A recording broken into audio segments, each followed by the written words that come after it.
তিথির সাথে এমন আছে সারা রাত আমরা গুলশানে। আর্থিক সজীবের সঙ্গে শায়লার সাথীর সম্পর্ক আছে। আমি বলতেছি ভাই এগুলো সবই সত্য, আপনি শাক দিয়ে মাছ ঢাকবেন কিভাবে? এর আগে আপনি বা আরোহী মিম দুজনে আমাদের কাছে অস্বীকার করেছিলেন যে আপনাদের সম্পর্ক নেই। ঘরের মানুষ যদি ঠিক না থাকে আপনি কাকে কি বোঝাবেন? আমার সব সত্যকে তারা মিথ্যা প্রমাণিত করে দিল। দর্শক, সময় টেলিভিশনে আজকে এই বিশেষ আয়োজনে আপনাদের সবাইকে স্বাগত জানাচ্ছি। তানভীর হাসান। আপনারা জানেন যে বাংলাদেশের খুবই জনপ্রিয় একটা ইউটিউব চ্যানেল হচ্ছে প্র্যাঙ্কিং। সেই প্র্যাঙ্কিংকে নিয়ে আমরা সোশ্যাল মিডিয়ায় দেখতে পাচ্ছি যে বেশ অভিযোগ চলছে। আমার সঙ্গে আজ উপস্থিত আছেন প্র্যাঙ্কিংয়ের একজন জনপ্রিয় অভিনেতা মিরাজ খান। আজকে তার সঙ্গে আড্ডা দেবো, কথা বলবো, সেই প্রশ্নের উত্তরগুলো একটু জানতে চাই যেগুলো আসলে আমরা সোশ্যাল মিডিয়ায় দেখতে পাচ্ছি। তারা একটু জানতে চাই, কেমন আছেন আপনি? জি অনেক ভালো আছি, আপনি কেমন আছেন? আমিও ভালো আছি। প্র্যাঙ্কিংয়ে তো আপনি দীর্ঘদিন যাবত আছেন, কতদিন হলো আছেন? 5 বছর উপরে।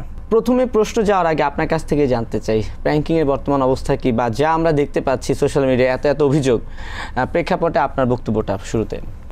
বর্তমান সিচুয়েশন খুব খারাপ।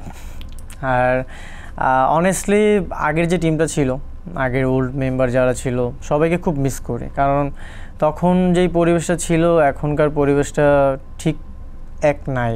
কারণ এখন হয় কি যে যারা আমাদের টিমে মোস্ট সিনিয়র বা যারা এখন জুনিয়ররা আসছে, ওরা তেমন একটা মানুষকে যে কীভাবে সম্মান করতে হয় হয়তো ওরা খুব কম জানে। যখন আমরা টিমে আসি, আমাদের যারা সিনিয়র ছিল, তামিম ভাইয়া বা আরও যারা ছিল, সবাইকে আমরা খুব সুন্দরভাবে সম্মান করতাম। ইভেন আমরা খুব ফ্রেন্ডলিভাবে চলতাম।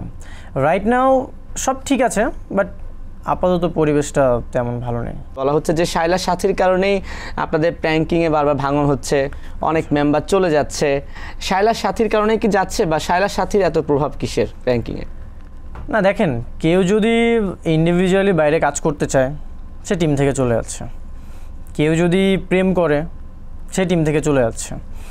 এখন সেটার প্রেক্ষিতে যখন সাথীর নাম আসে, এটা আসলে টোটালি মিথ্যা বানোয়াট। কারণ আমি এত বছর ধরে টিমে আছি, আমি স্টিল নাও টিমের মেম্বার, সো আমি বিষয়গুলো জানি। হ্যাঁ, সাথীর কিছু না কিছু প্রবলেম আছে, ওর সাথে যদি কোনো ঝামেলা হয় ও ডিরেক্টলি সজীব ভাইকে বিচার দিয়ে দেয়, কারণ এটা খুব স্বাভাবিক। আমাদের টিমের ওনার সে, তার সাথে যদি কোনো প্রবলেম ক্রিয়েট করা হয় অবশ্যই সে সজীব ভাইকে বিষয়টা জানাবে। তখন সজীব ভাই কী করবে? আচ্ছা ঠিক আছে, আমরা একটা মিটিংয়ের মাধ্যমে এটা সলভ করি। এটা খুব সিম্পল বিষয়। কিছু কিছু সিলি ম্যাটার নিয়ে আসলে অনেকেই অনেক বড় করার চেষ্টা করতেছে। তবে আমি যেহেতু এত বছর ধরে টিমে আছি, শায়লার সাথীর বিরুদ্ধে যেই মন্তব্য করা হয়েছে টোটালি মিথ্যা। আচ্ছা, এই প্রসঙ্গগুলো আমি প্রশ্ন ডিরেক্টলি করতে চাচ্ছি। প্রথমে আরেকটা বিষয় একটু ক্লিয়ার করি। আপনি যে এখানে এসেছেন, আজকে আমাদের সঙ্গে কথা বলছেন, এটা কি আপনার প্রোডাকশন বা আর্থিক সজীব বা শায়লার সাথী কেউ জানে? না, তারা কেউ জানে না। অর্থাৎ আপনি আপনার নিজের স্বেচ্ছাতেই এখানে এসেছেন। যেই সবচেয়ে বড় যে অভিযোগটা, সেটা বলা হচ্ছে যে প্র্যাঙ্কিংয়ের যে সিইও অর্থাৎ মালিক প্রতিষ্ঠাতা আর্থিক সজীবের সঙ্গে শায়লার সাথীর সম্পর্ক আছে, নাম্বার 1 এটা একটা। দ্বিতীয় অভিযোগ হচ্ছে যে শায়লার সাথীর প্রভাবেই প্র্যাঙ্কিংয়ের বিভিন্ন সদস্যদেরকে বারবার বের করে দেওয়া হচ্ছে। এমন অভিযোগ করা হচ্ছে শায়লার সাথীকে ছাড়া আর্থিক সজীব নাকি ভাত খেতেও যান না প্রোডাকশনে, ঠিক আছে? তাদেরকে বিভিন্ন জায়গায় ঘুরতে দেখা যায়। এই বিষয়গুলো আপনি কি দেখেছেন, কি বলবেন? দেখেন, সজীব ভাইয়া যখন তার ডিরেকশনে আমরা কাজ করি, আমরা লাঞ্চ করার আগে সজীব ভাই আমাকেও বলে, মিরাজ তুমি কি লাঞ্চ করছো, চলো একসাথে আমরা লাঞ্চ করি। সবাইকে জিজ্ঞাসা করতে পারে। সো এইটা আসলে মানে বিগ ইস্যুজ না। আর ঘুরতে যাওয়ার যে ব্যাপারটা, দেখেন এখন যারা নতুন আসছে আর যারা এখন মোস্ট সিনিয়র যারা আছে টিমে, এখন একটা টিমের যে ওনার থাকে সে কি করবে? জুনিয়রদের সাথে বেশি ঘুরবে নাকি সিনিয়রদের সাথে টিমের যেই বর্তমান সিচুয়েশন সেগুলো নিয়ে বসবে, আচ্ছা আমরা এটা সলিউশন বের করি।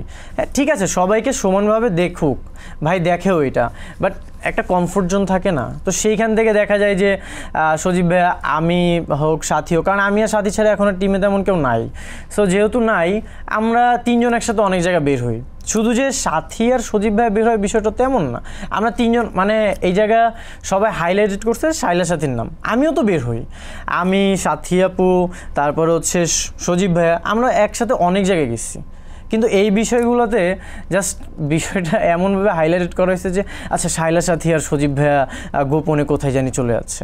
দেখেন, যারা অভিযোগ করেছে তাদের সাথেও কিন্তু আমি বাইরে ঘুরছি। হ্যাঁ, এর মানে এই না যে তাদের সাথে আমি ডেট করতে গেছি। তিথির সাথে এমন আছে সারা রাত আমরা গুলশানে, সারা রাত 300 ফিটে আমরা ঘুরছি, এই জন্য কি আমি তার সাথে ডেট করতেছি? সে আমার সিনিয়র পার্সন, তাকে আমি আপু বলে ডাকি। হ্যাঁ, ঠিক যেমন সামিয়া আপু আছে, তার সাথেও আমরা 300 ফিটে রাত 2টা-3টা পর্যন্ত আড্ডা দিচ্ছি। তার একটা বাচ্চা আছে, তার হাজব্যান্ড আছে, সে একজন ম্যারিড পার্সন, সেই জন্য কি আমি তার সাথে ডেট করতে যাব? যে কিছু বলে দিলে হয়ে যায়। যদি অডিয়েন্স বুঝতে পারতো যে আমরা একটা ফ্যামিলি পার্সনরা এক জায়গা থেকে আরেক জায়গায় যাইতেই পারে, এটা খুব নর্মাল একটা বিষয়। ঠিক যেমন আমার তিথির সাথেও খুব ভালো রিলেশন, তামিম ভাইয়ের সাথেও খুব ভালো রিলেশন, সামিয়া আপুর সাথেও খুব ভালো রিলেশন, তাদের সাথে আমরা বাইরে অনেক ঘুরছি। এই জন্য কি আমি তাদের সাথে ডেট করতেছি? সে আমার কিছু হয়ে গেল, সে আমার গার্লফ্রেন্ড হয়ে গেল, তার সাথে আমি লিভ টুগেদারে আছি? সামিয়া কিন্তু আমরা দেখেছিলাম গণমাধ্যমগুলোতে যে ইন্টারভিউ দিয়েছে, যে পরিচয় দিয়েছেন যে সামিয়া এবং আর্থিক সজীব হচ্ছে মামা ভাগ্নি, কিন্তু পরবর্তীতে আমরা দেখেছি আসলে মামা ভাগ্নি হলো তারা দুঃসম্পর্কে মামা ভাগ্নি, যেটা কিন্তু খুব একটা স্পষ্ট ক্লিয়ার করেননি। ঠিক আছে, এখন সামিয়ার তো অনেক অভিযোগ। সামিয়া বলছেন যে আর্থিক সজীব যেমন হচ্ছে সাথীর সঙ্গে তার সম্পর্ক আছে, তেমনি আর্থিক সজীব স্ত্রীকে গোপন রেখেছেন বিষয়টি, তিনি তাকে গ্রামের বাসায় রেখে দেন, ঢাকায় আসতে দেন না।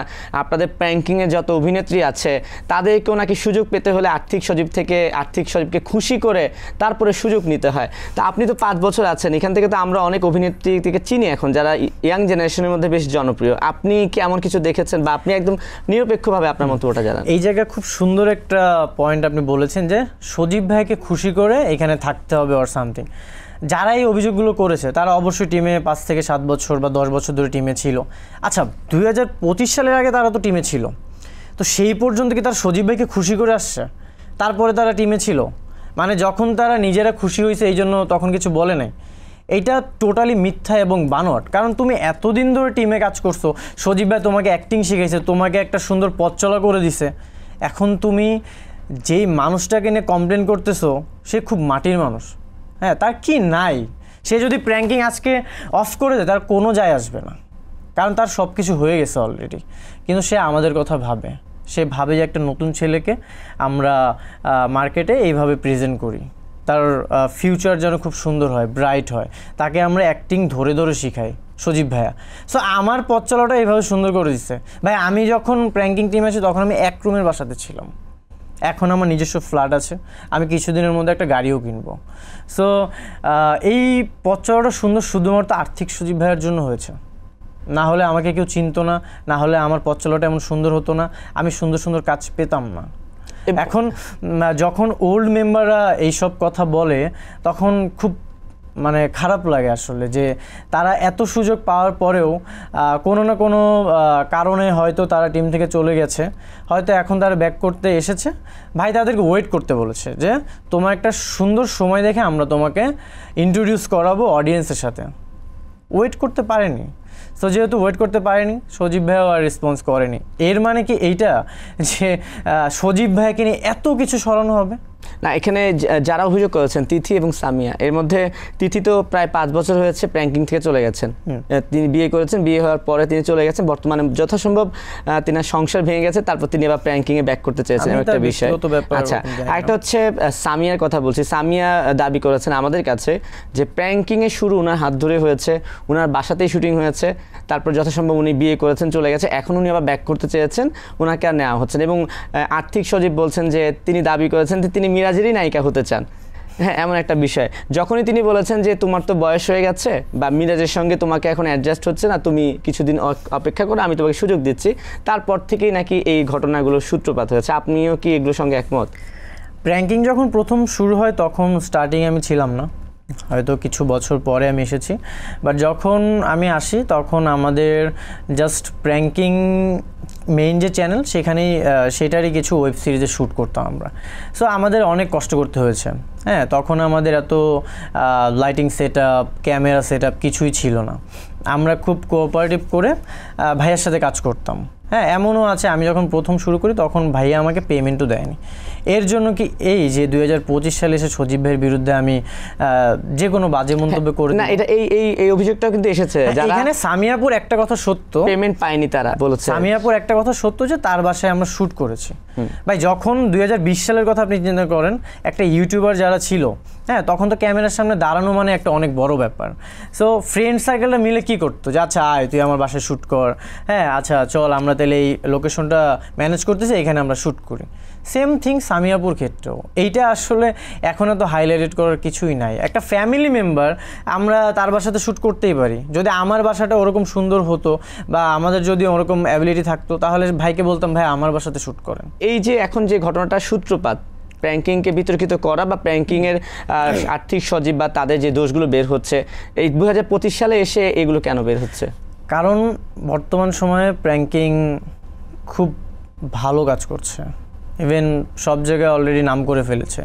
সেটা হয়তো কিছু কিছু মানুষের সহ্য হচ্ছে না। এখন আমার যেটা মনে হয়েছে যে যখন একজন ব্যক্তি খুব জনপ্রিয় না হতে পারে, হয়তো সেটা প্র্যাঙ্কিংয়ের নাম ইউজ করে হতে পারতেছে। কারণ প্র্যাঙ্কিং এখন একটা পয়েন্ট, হ্যাঁ এখন 2020 সালের আগের কথায় আসে, যারা হচ্ছে পেমেন্ট নিয়ে কথা বলছে। দেখেন আমিও তো পেমেন্ট ছাড়া কাজ করছি। এখন 2025 সালে এসে আমার একটা ফ্ল্যাট হয়ে গেল, আমি নেক্সট একটা গাড়ি কিনতে পারতেছি। তোমরাও যদি এমন রেগুলার থাকতে পারতা, হয়তো তোমাদেরও ভালো সময় আসতো, তোমরা সেটা কাজে লাগাইতে পারো নাই। আর 20 সালের আগে 2020 সালের আগের যে বিষয়টা ছিল, তখন তো আসলে তেমন ইনকাম সোর্সও ছিল না সজীব ভাইয়ের, কীভাবে সে পে করবে? তিথি বা সামিয়া, এদের সঙ্গে আপনি তো 5 বছরের উপরে আছেন, এদের সঙ্গে আপনার সম্পর্ক কেমন? আপনার কাছে কি মনে হয় তাদের ব্যাপারে যদি আমি আপনাকে প্রশ্ন করি? তাদের সাথে আমার খুব ভালো রিলেশন। আমি বললাম না যে সামিয়াপুর সাথে আমি রাত 2টা-3টা পর্যন্ত আমরা 300 ফিটে আড্ডা দিচ্ছি। আর তিথির সাথে প্রায় সময় ধানমন্ডিতে বসা হয়, গুলশানে বসা হয়, 300 ফিট যাওয়া হয়। So it's not a big deal. আর্থিক সজীবের পরিবার নিয়েও প্রশ্ন করা হচ্ছে, যেহেতু এতদিন কাজ করছেন, আপনার আর্থিক সজীবের যে পরিবার বা ওনার ওয়াইফ আছে, ওনার সঙ্গে কি কখনো দেখা হয়েছে, কথা হয়েছে? এই ধরনের বিরোধ আপনার চোখে পড়েছে? হ্যাঁ, সজীব ভাইয়ের ওয়াইফের সাথে আমার অনেকবার দেখা হয়েছে। তার গত রোজার ঈদেও তার বাসায় দাওয়াত ছিল, সো তার ওয়াইফ দাওয়াত দিয়েছিল। আপনাকে না আপনাদের সবাইকে, টিমকে? আমাকে। আচ্ছা। অনেকেই গ্রামে ছিল, হয়তো অনেককে বলা হয়নি বা বলেছি কিনা আমি জানি না, আমি গিয়েছিলাম। আর সেখান থেকে আমি সজীবের ওয়াইফ আসলে এতটাও গ্রামে থাকে বিষয়টা এমন না, এখানেও থাকে। অনেক সময় দেখা যায় যে আমরা যখন ঢাকার বাইরে ছুটে যাই, সজীব ভাইও যায়, তো তখন হয়তো সজীব ভাইয়ের ওয়াইফ একা একা কী করবে, সেই জন্য হয়তো সজীব ভাই মাঝে মধ্যে গ্রামের বাড়ি ঘুরে আসতে বলে। ঠিক আছে, এটা তো বিগ ইস্যুজ না। আর ফ্যামিলি বিষয়গুলো হয় কি যে পার্সোনাল বিষয়গুলো আসলে পার্সোনাল রাখাই উচিত, যেটা বেশি হাইলাইটেড করতেছে। সজীব ভাইয়ের ওয়াইফকে কখনোই পাবলিকলি কথা বলতে দেখা যায় না, কারণ তার সম্মানটা ওরকম। সজীব ভাই সুন্দরভাবে রেখেছে, তার ফ্যামিলিকে সুন্দরভাবে রেখেছে, তারা ভালো আছে। এখন কিছু পক্ষ এমনভাবে সজীব ভাইয়ের পিছনে লেগেছে, তার চরিত্র নিয়ে প্রশ্ন করতেছে, তার হচ্ছে পারিবারিক জীবন নিয়ে প্রশ্ন করতেছে। এটা আসলে করা উচিত না, কারণ আমাদের টিমে যে একটা মেয়ে, বিষয়টা এমন না, অনেক মেয়ে আছে, তাদের বাবা মা শুটিং সেটে আসে, তার মা আসে, সজীব ভাইগুলো অ্যালাউ করে, কারণ আমাদের টিমে সেই পরিবেশটা নেই। আর প্রত্যেকটা মেয়েই আমাদের টিমে সেফ। সো সব কিছু সেফটি মেনটেন করেই সবাই আমাদের টিমে কাজ করতে আসে।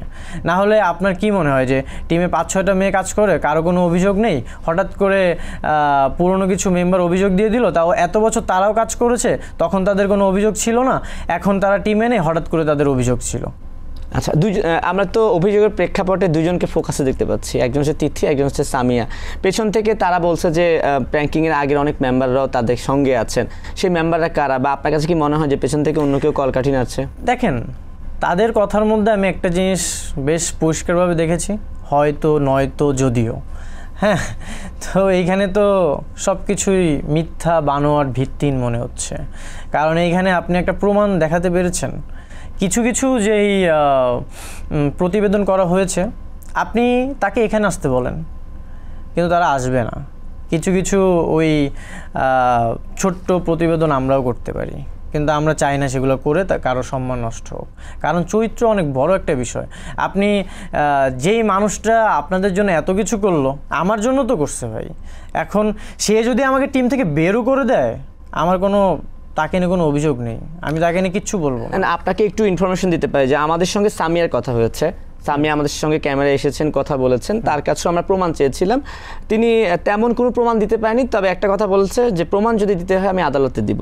আর তিথির ব্যাপারে যদি একটু বলতে চাই, তিথি আমাদেরকে 3 দিন আমরা তার সঙ্গে যোগাযোগ করেছি, এর মধ্যে 2 দিন তিনি আমাদেরকে সময় দিয়েছেন কথা বলবে, কিন্তু এক এক সময় বলে, কোনো সময় বলছে যে আমার শুটিং আছে ভাই, আসা সম্ভব না।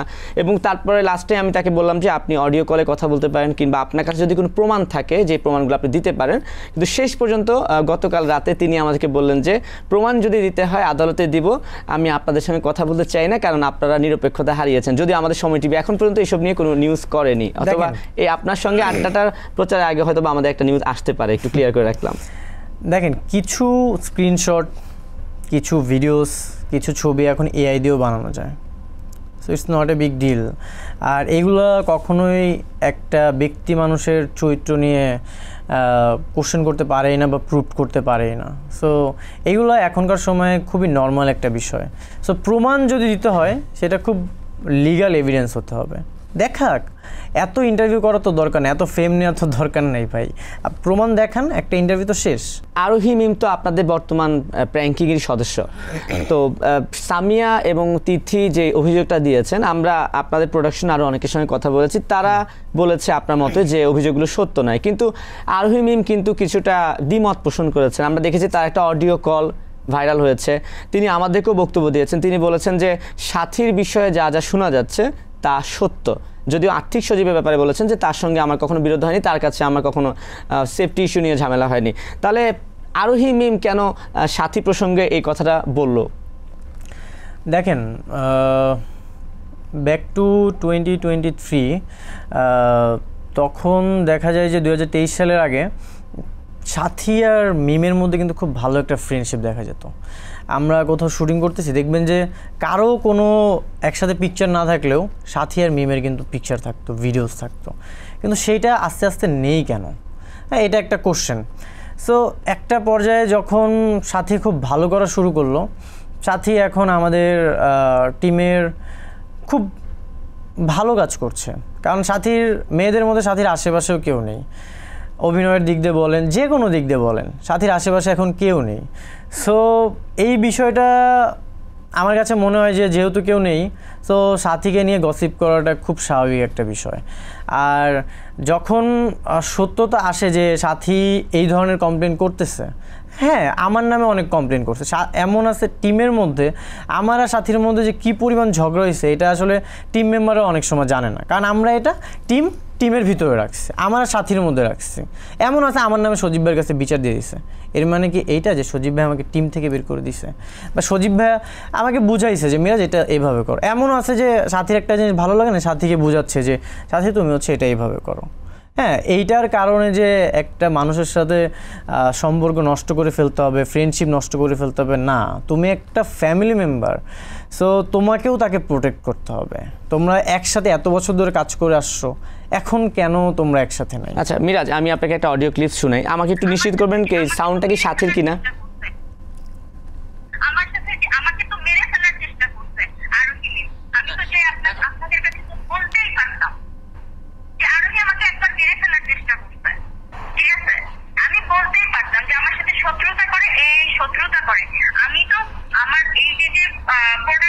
আচ্ছা, এখানে অনেক বড় একটা ক্লিপস, এই গলাটা কি সাথীর? হ্যাঁ, এখানে আমি সাথীকে বলতে শুনছি যে সাথী বলছে যে আরোহী মিম প্রোডাকশনে শুটিংয়ের সময় সাথীকে প্রোডাকশন বয়ের মাধ্যমে খাবারে বিষ মিশিয়ে মেরে ফেলার চেষ্টা করেছে। এই ধরনের অভিযোগ সাথী বলছে আরোহী মিমের বিরুদ্ধে। এরকম কি আপনি পেয়েছেন? এরকম কথা আমি শুনেছি, আমাদের 90s পোলাপান একটা সিরিজ আছে, সেই শুটিং সেটের ঘটনা এটা। হ্যাঁ, আচ্ছা, তো বিষয়টা আসলে কিভাবে বলি, এইটার সত্যতা নাই, এটা জাস্ট আমিও সাথীর কাছে শুনেছি যে এমন এমন করেছে, কিন্তু এটার যে কোনো এভিডেন্স বা সত্যতা, আর আমার কখনোই মনে হয় না যে মিম এটা কখনো করতে পারে। তাহলে সাথী কেন এই অভিযোগ করলো হঠাৎ করে? তা আবার আমরা গণমাধ্যমে দেখেছি তিনি বলছেন যে হ্যাঁ, এটা আসলে হঠাৎ করে না, এটা যখন শুট হয় তখন থেকে এই কথাটা হয়েছিল যে সাথী কিছু বিষয় জানতে পারছে, কিন্তু এটার কোনো লিগ্যাল এভিডেন্স ছিল না। যেহেতু ছিল না, তাহলে আপনি কিভাবে সত্যতা যাচাই করবেন বা জানতে পারবেন? কিন্তু সাথী আর আরোহীর এই যে ভালো বন্ধু থেকে ভালো মানে বেশ পরিমাণে শত্রুতে পরিণত হওয়া, এটা কেন হয়েছে আপনার কাছে কি মনে হয়? 2023 সাল পর্যন্ত আমাদের সবার খুব ভালো একটা ফ্রেন্ডশিপ ছিল। যখন টিমে কিছু জুনিয়র ছেলে মেয়ে আসে, হয়তো দেখা যায় যে তাদের কারণে অনেক সময় কারো না কারো গসিপিংয়ের কারণে ফ্রেন্ডশিপটা নষ্ট হয়ে যায়। ঠিক যেমন আমাদের টিমে এখন বর্তমান সিচুয়েশন এমন যে মানে টিমের সবাই একদিকে আর মিম বা আরেকটা ছেলে ওরা একদিকে, ঠিক আছে।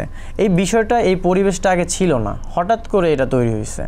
আর এটা যখন তৈরি হয় তখন তাদের ফ্রেন্ডশিপ নষ্ট হয়, দেখা যায় যে আগের মতো ফ্রেন্ডশিপটা হচ্ছে না, আগের মতো তারা দেখা করতেছে না। ইভেন আপনাকে যদি বলি, সাথী আর মিম কিন্তু বাইরে শপিংও করতে যেত একসাথে, ঠিক আছে। ওদের মধ্যে খুব ভালো ফ্রেন্ডশিপ ছিল, পার্সোনালি বসতো, রেস্টুরেন্টে যেত বা যে কোনো শুটিংয়ে ওরা আগেই নিজেদের কাজগুলোকে খুব সুন্দরভাবে প্রমোশন করতো, যেটা লাস্ট 2 বছর ধরে নেই। মিরাজের সঙ্গে আরোহী মিমের একটা সম্পর্কের কথা আমরা শুনতে পাই এবং শুনতে পাচ্ছি এমনটাও শোনা গেছে যে যখনই কারোর সাথে কারো ভালো বন্ডিং হয়, সম্পর্ক হয়, সাথী সেটাই ফাটল ধরায় এবং সেই ফাটল ধরানোটাকে কেন্দ্র করেই সাথী আর আরোহী মিমের সম্পর্কটায় ছেদ পড়েছে। এটা কি সত্য নাকি? সেটাও হতে পারে, কারণ যখন সেই সিচুয়েশনগুলো ঘটে একটা পক্ষ দেখা যায় যে খুব রং করতেছিল, আর টিমের সবাই একটা সত্য জানতো, জানার পরে সবাই চুপ ছিল। হ্যাঁ, যেমন এটাও একটা অভিযোগ যে সবাই সব কিছু জানার পরেও কোনো স্টেপ নেয়নি। ঠিক যেমন এই যে এখন এত কিছু হচ্ছে, এগুলোর যদি স্টেপ না নেয় তো সেই ক্ষেত্রে দেখা যায় যে টিমের সম্মানটা আসলে নষ্ট হবে। হ্যাঁ, তো যখন সেই সিচুয়েশনগুলো ঘটেছিল, আমার একটু যদি অতীতে যাই তখন আমার কিছু বিষয় মনে পড়ছে। আমাদের স্ক্রিপ্ট রাইটার অর্ণব জাকির ভাইয়া আর আমাদের ডিরেক্টর ছিল এক্স ডিরেক্টর মামুনুর রশিদ। হ্যাঁ, তারা আমাকে খুব কনভিন্স করে যে মিরাজ তুমি একটু আমার এক্সের যে বর্তমান বয়ফ্রেন্ড তার সাথে একটু বসো। হ্যাঁ, কারণ আমি বলতেছি ভাই এগুলো সবই সত্য, আপনি শাক দিয়ে মাছ ঢাকবেন কিভাবে? হ্যাঁ, তো তারা কি করলো, অনেক কনভিন্স করলো। তারা আমার বাসার যে রোডটা সেখানে আসলো, আমাকে কনভিন্স করে আচ্ছা ঠিক আছে অফিসে বসলাম। তো সেদিন আমার সব সত্যকে তারা মিথ্যা প্রমাণিত করে দিল, ঠিক আছে। সেদিন না ছিল আমার টিমের একটা মেম্বার আমার পাশে, কেউ ছিল না, শুধু একটা মাত্র পার্সন আমার পাশে ছিল, সে হচ্ছে সাথী। আচ্ছা, কারণ সে সব কিছু জানতো। আর ইভেন টিমের সবাই একটা বিষয় খুব ক্লিয়ার ছিল যে তাদের ফ্রেন্ডশিপটা খুব ভালো, এটার মাঝখানে একজন ঢুকছে তাহলে এটাকে আমরা খুব সুন্দরভাবে হ্যান্ডেল করি, কিন্তু তখন কেউ সেটাকে হ্যান্ডেল করেনি। সেটা আমার সব সত্যকে তারা মিথ্যা প্রমাণিত করে দিল। এরপরে টিমের পরিবেশটা যেটা আমি বা আমরা খুব সুন্দরভাবে ঠিকঠাক রাখতাম সেটা এরপর থেকে আরও নষ্ট হয়ে গেল। ওইটার পর থেকে আপনি যদি ঠিক খেয়াল করে দেখেন 2023-এর পর থেকে 24-25 এরপরে আমাদের টিমের পরিবেশটা আস্তে আস্তে নষ্ট হতে থাকে। কারণ আমরা তখন যারা সিনিয়ররা ছিলাম, এখনও আছি, তারা পরিবেশটা খুব সুন্দরভাবে রাখতাম। কিন্তু এখন তো আসলে জুনিয়র সিনিয়র মিক্স হয়ে গেলে আরও যখন তারা এই প্রতিবাদটা করেনি, কোনো স্টেপ নেয়নি, ওকে ফাইন। এখানে তারা বলতে কাদেরকে বোঝাচ্ছেন? যেহেতু টিমের সবাই, প্রতিষ্ঠানের মালিক সবাই, উনি কি আপনাদের বিষয়গুলো হ্যান্ডেল করতো না তখন? দেখেন, সজীব ভাই আমাকে একটা কথা বলছিল 90s পোলাবেন শুটে, যেই মানুষটা তোমার জন্য 1 সিঁড়ি পরিমাণ নিচে নামবে, হ্যাঁ, তার জন্য তুমি 1 সিঁড়ি পরিমাণ নিচে নামো। এখন তুমি 1 সিঁড়ি পরিমাণ নিচে নামছো কিন্তু সে নামে নাই, তাহলে তুমি কেন তার জন্য বোকামি করছো, মন খারাপ করছো? তো এই বিষয়টা আমি তখন বুঝতে পারিনি। হ্যাঁ, তো ঠিক কিছু বছর পরেই আমি ব্যাপারটা ক্লিয়ার। কারণ দেখেন, ঘরের মানুষ যদি ঠিক না থাকে আপনি কাকে কি বোঝাবেন? আরে ভাই, সেই সাহস আর ক্ষমতা তো আমি রাখি। যখন সে রং করেছিল, টিমের সবাই আমার বিরুদ্ধে যে কথা বলছে, আমার সব সত্যকে মিথ্যা প্রমাণিত করে দিচ্ছে।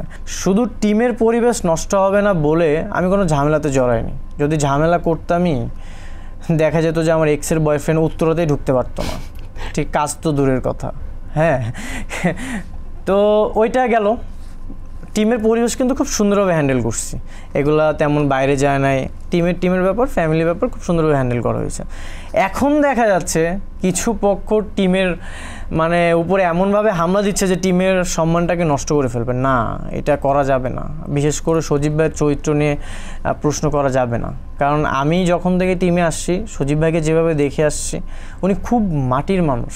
ওনাকে নিয়ে এমন অভিযোগ করাও আসলে খুব দুঃখজনক, আমার কাছে তো খুব খারাপ লাগে। এর আগে আপনি বা আরোহী মিম দুজনে আমাদের কাছে অস্বীকার করেছিলেন যে আপনাদের সম্পর্ক নেই, কিন্তু আপনি যেহেতু একটু আগে বলেছেন যে আমার এক্সের ব্যাপারে এই ব্যাপার, তার মানে আমরা মোটামুটি নিশ্চিত হয়েছি যে একসময় আপনাদের রিলেশনটা ছিল, তাই তো? সেটা নিয়ে কথা না বলি, আপনি যেহেতু বললেন সেই জন্য অনেক কথাই সামনে চলে এসেছে। আচ্ছা, এখন আরেকটা ব্যাপার আছে, আপনাদের খুব জনপ্রিয় একটা সিরিজ হচ্ছে স্কুল গ্যাং, সেটা শুটিং চলছে, এবারে আকর্ষণ হিসেবে সেটাতে যোগ করা হয়েছে প্রত্যয় হিরণকে। আমরা শুনতে পেয়েছি যে আরো বড় বড় অনেক সেলিব্রিটিরা এখানে যোগ হবে, সেদিকে আর না যায়, কিন্তু শুটিং শুরু হওয়ার পরেই কিন্তু আপনাদের সোশ্যাল মিডিয়ায় কাদা ছড়াছড়ি। এখন তো আপনাদের প্র্যাঙ্কিংয়ে অনেক দর্শক বলছে যে স্কুল গ্যাং নিয়ে হাইপ তোলার জন্য আপনারা ইচ্ছা করেই সাবেক আর বর্তমানরা মিলে অতীত মানে এই ধরনের কাদা ছড়াছড়ি করছেন। না, স্কুল গ্যাংয়ের জন্য আসলে কোনো কন্ট্রোভার্সিতে জড়ানোর কোনো প্রশ্নই আসে না, কারণ স্কুল গ্যাং এমন একটা সিরিজ যেখানে ফ্যামিলি বসে দেখতে পারে, এটা ফ্রেন্ডশিপ স্টোরি। সো এইটার জন্য এত কন্ট্রোভার্সির দরকার হয় না। এইটা যখন রিলিজ হবে, এটার যদি কোনো প্রমোশন নাও হয়, স্কুল গ্যাং সবাই দেখবে, এটা এমন একটা সিরিজ। আচ্ছা, স্কুল গ্যাং নিয়ে একটা ছোট্ট কথা বলে আমরা আজকে শেষ করে দেবো। প্র্যাঙ্কিংয়ের বা আমরা দেখতে পাচ্ছি যে প্রত্যয় হিরণ এবারের একটা আকর্ষণ হিসেবে যোগ হয়েছে, কেমন কি হয়েছে শুটিং, কেমন চলছে, এবং প্রত্যয় হিরণকে আসলে আমরা কিভাবে দেখতে পাচ্ছি এবার স্কুল গ্যাংয়ে? সেটা তো আসলে ভাইয়া সারপ্রাইজ হিসেবে রেখেছে, সো সেটা আপাতত বলা যাবে না। যখন স্কুল গ্যাং সিজন 3 রিলিজ হবে তখন দর্শক দেখতে পাবে। শুটিং চলছে তো? হ্যাঁ, শুটিং চলছে। এই এত পরিস্থিতির মধ্যে শুটিং শেষ করা সম্ভব হবে? শেষ তো করতে হবে। আর পরিস্থিতি যে আমাদের মধ্যে এতটা খারাপ বিষয়টা এমন না, আমরা যারা স্কুল গ্যাং সিজন 3-তে আছে কারোর মধ্যে কোনো ঝামেলা নেই। আচ্ছা, মানে শুটিং চলছে, বাইরে হচ্ছে সোশ্যাল মিডিয়া কাঁপছে, ব্যাপারটা অনেকটা এমন। তো এখন এই যে জল ঘোলা যে হলো, আপনার কাছে কি মনে হয় এটা সমাধানটা কোন জায়গায় হবে বা কোন জায়গায় আসা উচিত? দেখেন, সমাধান একটাই, সেটা হচ্ছে যে মিডিয়ার সামনে না এসে তোমরা ফ্যামিলিগতভাবে বসতে পারতে। আর সেটা আমি তিথিকেও বলছি, আমি সজীব ভাইকেও বলছিলাম, কিন্তু এইখানে বড় একটা ভুল করছে হচ্ছে যারা প্র্যাঙ্কিংয়ের বিপক্ষে খুব মন্তব্য করতেছে, কারণ তারা ইজিলি এটাকে নিয়ে সলভ করতেই পারতো, ফ্যামিলিগতভাবে বসে হোক, যে কোনোভাবে বসে হোক, এটা সলভ করা খুব ইজি ছিল। কিন্তু সিলি একটা ম্যাটারকে নিয়ে কেন্দ্র করে তারা মিডিয়ার সামনে এসে কেন বলতেছে? কারণ প্র্যাঙ্কিং নামটা একটা ফ্যাক্ট, যখন আপনি প্র্যাঙ্কিং নিয়ে কথা বলবেন অবশ্যই আপনার জনপ্রিয়তা বাড়তে থাকবে, এটা খুব স্বাভাবিক বিষয়। ইভেন ব্যাপারটা এমনও না যে অডিয়েন্স খুব বোকা, তাদেরকে দেখতেছে ফাইন, একটু ভিউ হচ্ছে, 2 দিন পরে সেই অডিয়েন্স আর থাকবে না, কারণ তারা সব সত্য জানে। প্র্যাঙ্কিং কেমন, প্র্যাঙ্কিংয়ের বর্তমান সিচুয়েশন কেমন, প্র্যাঙ্কিংয়ের মেয়েরা কীভাবে সুন্দরভাবে কাজ করতেছে, তাদের জনপ্রিয়তা কতটা বাড়তেছে, খুব সম্মানের সাথে এখানে মেয়েরা কাজ করতেছে। ইভেন আমাদের টিমে মেয়েরা খুব সেফটি সহকারে কাজ করতেছে। মিরাজ, একটা ইনফরমেশন দিই, সামিয়ার সঙ্গে যে আর্থিক সজীবের অনেক দিন যাবত পারিবারিক জমি জমা বা সম্পত্তি নিয়ে বিরোধ আছে, সেটা কি আপনি জানেন? হ্যাঁ, সামিয়ার মামা আমাকে ফোনও কলও আছে আমার কাছে, অভিযোগ করেছেন মূলত সম্পত্তির বিরোধের থেকেই প্রতিশোধ নেওয়ার জন্যই সামিয়া এই কাজটা করছে। আপনি কি এটা জানেন কিনা বা এটা কি বলবেন? আমি কিছু জানি, সেটা হচ্ছে যে সজীবের ফ্যামিলি মেম্বারদের সাথে সামিয়াপুর জমি জমা নিয়ে কিছু বিরোধ চলতেছে। যখন যতটুকু আমি শুনেছি আর কি, যখন বিষয়টা ফ্যামিলি মেম্বারদের দিকে যাচ্ছিল ওইটা আসলে তেমন কাজ করতেছে না, যখন দেখলো যে সজীব ভাইয়ের দিকে আসলে বিষয়টা কাজ করবে, কারণ সে হচ্ছে আমাদের প্র্যাঙ্কিংয়ের সিইও। সো যখন সজীব ভাইয়ের দিকে তীরটা ছোড়া হচ্ছে, দেখতেছে যে কাজ করতেছে, তো তখন থেকেই সজীব ভাইকে নিয়ে অভিযোগ শুরু। আমার কথা হচ্ছে 5-10 বছর ধরে টিমে কাজ করা, এত বছর কোনো অভিযোগ ছিল না, 2025 সালে এসে এত অভিযোগ, তাহলে এত বছর তোমরা কি করছো? ঠিক আছে মিরাজ, আপনার সঙ্গে আসলে অনেক কথা বলেছি প্র্যাঙ্কিং নিয়ে, সময় শেষ হয়ে এসেছে। এখন বলতে চাই যে দর্শকরা যারা প্র্যাঙ্কিংকে ভালোবাসে, আপনাদের ভালোবাসে, তারা তো অনেকে আসলে হতাশ। আর প্র্যাঙ্কিংয়ের মূল যে দর্শক আছে তারা কিন্তু আসলে জেনজি, একদম ইয়াং এজ যে পাবলিকগুলো আছে, পিপলগুলো আছে, তারাই কিন্তু প্র্যাঙ্কিংয়ের খুব পছন্দ করে। তাদের উদ্দেশ্যে আসলে কিছু কি এখন বলা আছে কিনা, চাইলে ক্যামেরার দিকে তাকিয়ে বলতে পারেন। সবাইকে একটা কথাই বলবো যে আপনারা সত্যতা জানুন, মিথ্যার দিকে এতটাও কান দিবেন না, কারণ এত বছর ধরে প্র্যাঙ্কিংকে দেখে আসছেন, কত সম্মানের সাথে সবাই কাজ করতেছে। তো এখানকার পরিবেশ খুব সুন্দর। আর বিশেষ করে সজীব ভাইয়ের চরিত্র নিয়ে যখন প্রশ্ন করা হয়, সেটা আসলে তো টোটালি বানোয়াট এবং মিথ্যা। এটা খুবই দুঃখজনক যখন সজীব ভাইয়ের মতো মানুষকে নিয়ে আসলে কথা বলা হয়, আমারও খুব খারাপ লাগছে। আরেকটা বিষয় বলি, সবাইকে আসলে সম্মান দেওয়া উচিত, কারণ আপনি যখন সম্মান দিবেন না, কেউ আপনাকে সম্মান দিবে না। সো সবাই প্র্যাঙ্কিংয়ের পাশে থাকবেন, আমাদের জন্য দোয়া করবেন, ফ্যামিলির জন্য দোয়া করবেন। Thank you. ঠিক আছে মিরাজ, আপনাকে অসংখ্য ধন্যবাদ। অনেক খোলামেলা কথা বলেছি, আমাদেরও ভালো লেগেছে, অনেক কিছু জানতে পেরেছি। দর্শক, এতক্ষণ কথা বলছিলাম মিরাজ খানের সঙ্গে। প্র্যাঙ্কিং নিয়ে যে জলঘোলা হচ্ছিল সেই প্রশ্নের উত্তরগুলো যেহেতু বর্তমানেই তিনি সদস্য, তার মুখ থেকে আমরা জানার চেষ্টা করেছি। আশা করি আপনারাও জানতে পেরেছেন। যে যেখানে থাকবেন ভালো থাকবেন এবং সময় টেলিভিশনের সঙ্গে থাকবেন।